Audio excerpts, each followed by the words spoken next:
Hey guys, Vilisink again, so welcome back. And in this video, just take a look at what is back. What do we see on the screen yet again?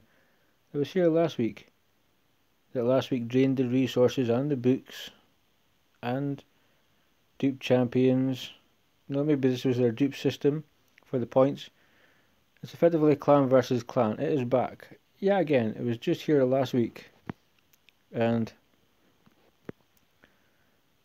the thing with the advice I would have for a clan versus clan is if they're always going to be here in a sense just for these two weapons at the top, be careful if you want to put in your resources to try and get that. Because they might be good accessories, but is it worth the expenditure of getting all of your chickens used? Especially when this is out and we've got the fusion. So it's like, couldn't even be more of a stupid time. And it's unbalanced. Now, like I think I put books into Gorgorab purely because I needed one for his A2. I finished off at 4 in Lightsworn, and I think I put one into Rotos, but that's a stupid amount of points just for books. And if you take a look at the objectives, which you can look at, you're going to see the points kind of how unbalanced it is. So if you pull a Lego 1,000 points, not too great. Get champions for the first time. New Lego champion, 2,000 points. So upgrading champions is irrelevant.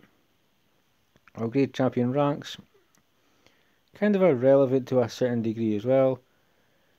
Obviously you want to make food. Well, if there's not a champion training going on, people will most likely be in dungeons farming gear.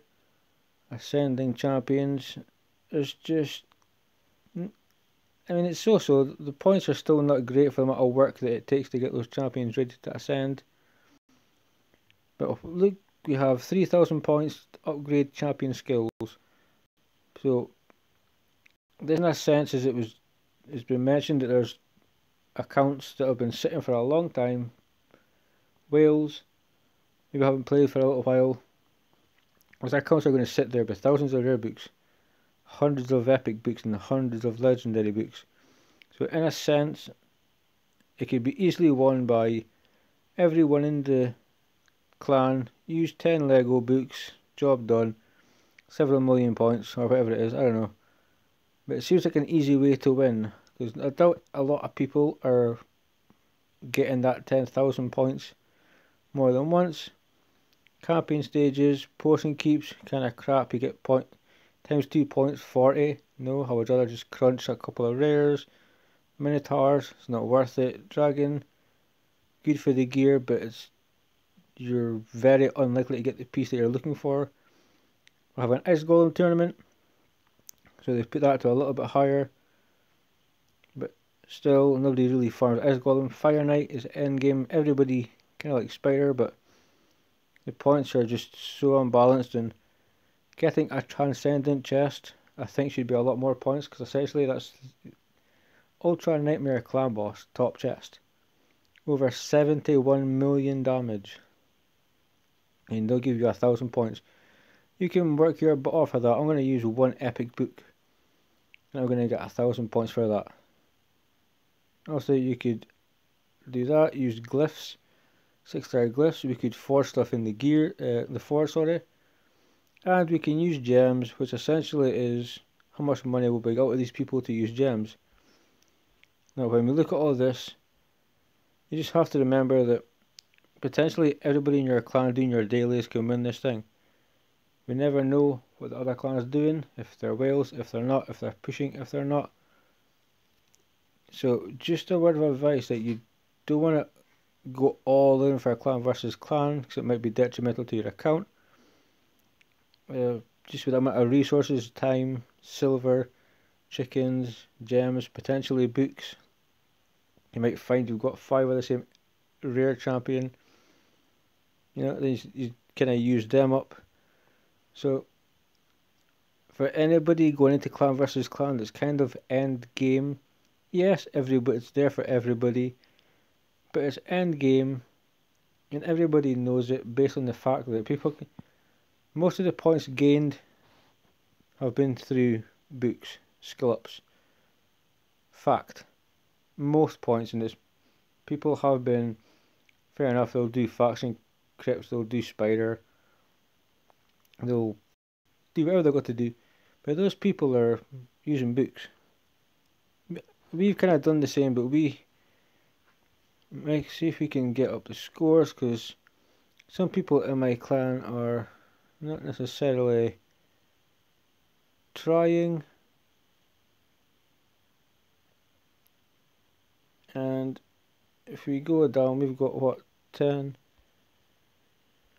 We had like 5 or 6 earlier, so a lot of people are getting kicked off of this because their player power sucks and they're inactive, so they can go. As far as I'm concerned, now if you just imagine it's the top 5, we've got, let's just say, Bruce Lee, Sam II, JT, myself, and Pigum.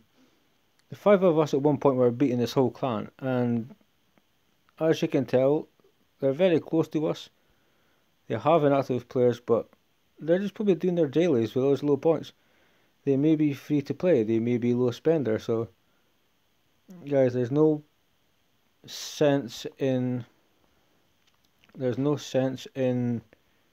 kind of going all in. Because Palladium's idea is they're going to keep this here, always going to be clan versus clan, and if you're an end game whale, or if you're end game and you have the resources, you know, you're bored with dungeons, you're finishing plat, and that's all fine. But if it's a newer player, mid game player, just be aware of your resources and how much it actually takes to compete in these. And on top of bringing clan versus clan out, straight after clan versus clan, what do they sell? They sell 8,000 points. 4 books. This is your clan versus clan tournament kit. Essentially, they want 20 quid. For epic tomes, you'll get 1,000 points per book, and an epic one, you'll get 3,000 points. There's going to be clans with loads of money, or clans with players that will spend, and they will buy this, and they will, 30 players will probably buy this, and they will use all that books. And if that gives them, let's just say, like 100k, 200k, you've got to catch that.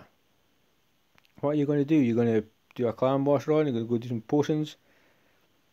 So if you're going into clan versus clan, just a word of warning, yes, it's fun, but just be mindful obviously of your own account.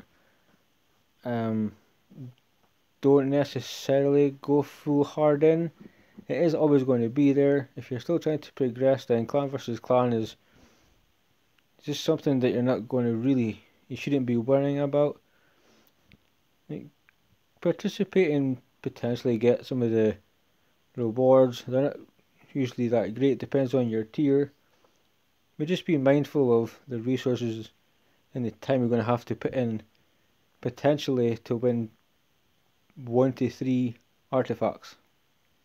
You know, have to make sure you're all weighs up correctly. So I think that's pretty much it. Well, clan versus clan's fun, but guys, be careful. You know, your account comes before clan versus clan. Clan versus clan is just Palladium's way of saying how much more can we squeeze from them, i.e. the player base. So I love you all. Keep on reading, guys. Thank you for watching till now. If you have done, please like down below, drop a comment or subscribe. It would mean the world to me, and I'll see you next time.